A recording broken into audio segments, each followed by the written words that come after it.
Hi guys, what is Amazon RDS? Amazon RDS क्या है, right? So Amazon we already know, right? It is the one of that most famous cloud infrastructure, right? It's we are using for a cloud development. RDS stands for Relational Database Service. Relational database service like MySQL, SQL Server, Oracle, all these are like this, many more, right? These are nothing but your relational database. So it provides that serverless, right?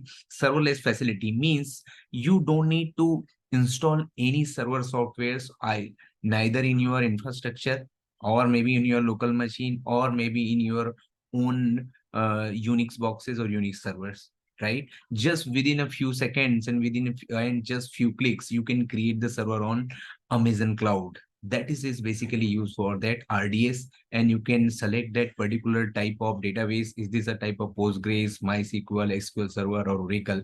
And the database that database server will be getting created, and you can specify the database name, and then you can create an schema.